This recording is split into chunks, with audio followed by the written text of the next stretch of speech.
Today is about leash walking. So there is a few things I want to go over before I even show you the form.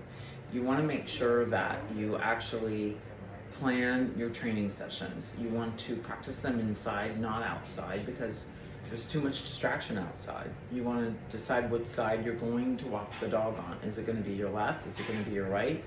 And then you want to be consistent. So what happens is a lot of parents walk with their dog majority of the time if they're little, and if they're big, and if they're in a harness or retractable, they follow their dog and they'll follow them wherever they get walked to.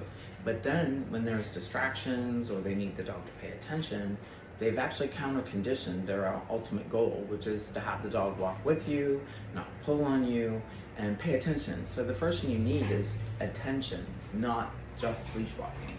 So Jordee, good. We've got great attention from Jordee right now. So before I even ask a command, I need to know he knows his name response, he knows sit, he knows stay. It helps if he knows the command touch. Jordee, touch. Good touch, which is to get their attention back on you sometimes, or redirect them just to get them to walk with you. So you want to already have some foundation set in stone, and I mean that, where the sit is practiced inside, it's practiced outside. It has a word that lets them know they can get up, whether it's another command or a release word such as break, which means they're all done, or touch. I'm laughing, he's so cute.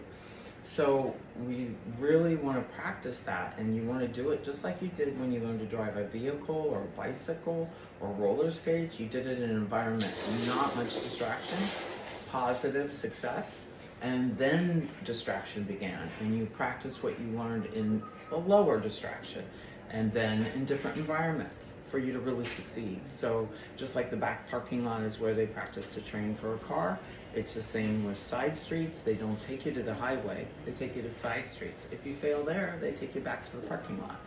So, and with a dog, it takes multiple repetition, and each person who handles the dog has to practice with them as well. Otherwise, what will happen is it'll be mixed communication, mixed signals, and not consistent. Now, our body language in walking is number one. If we walk with the dog or we look down and we're focused on the dog and we're not focused on where we're heading, that gives completely different messages compared to when you say, let's go, and you start walking. And every time you begin, you have them set up with a sit. When you stop, you have them stop and sit. This is something that stays really consistent, and you're doing some really clear communication. Let's go. Let's go. Good. Now, he dropped his treat, so that's a big distraction. He wants to go back to it. Sit. But he's not going to get that treat because he didn't gobble it fast enough.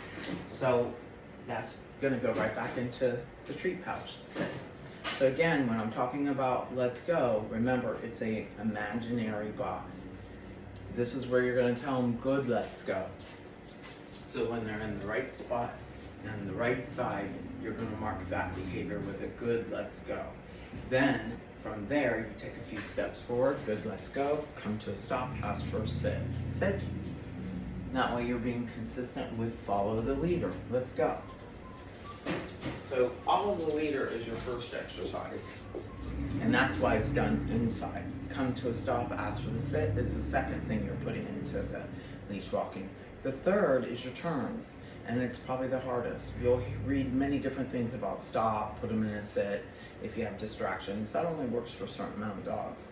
And you have to have a good focus, and you have to have a good name response, and that they'll pay attention to you if you stop and ask for a sit. So we're going to go through the turns. Whenever you're walking with a dog and you do a turn away from the direction, let's go. And again, a turn away, let's go. Come to a stop, and then you'll ask for a sit. The turn away is if they're highly distracted or you need to get their attention. But the turn into them, which is where your left hand, if they're on the left side, is going to go back towards your back parking lot pocket, and your outside foot, because you're taking a turn and turning into them. Let's go. Left hand, outside foot. Left hand, outside foot. Good. Let's go. Let's go. Good job. And then you really overmark the fact of that imaginary box that they're in the right spot. Good. As you're walking. So you're marking it as you're walking. Good. Let's go. Good. Let's go. And I speed myself in turns. I keep my own speed. I don't walk the speed of the dog. So that's just 101, the very basics. Good job.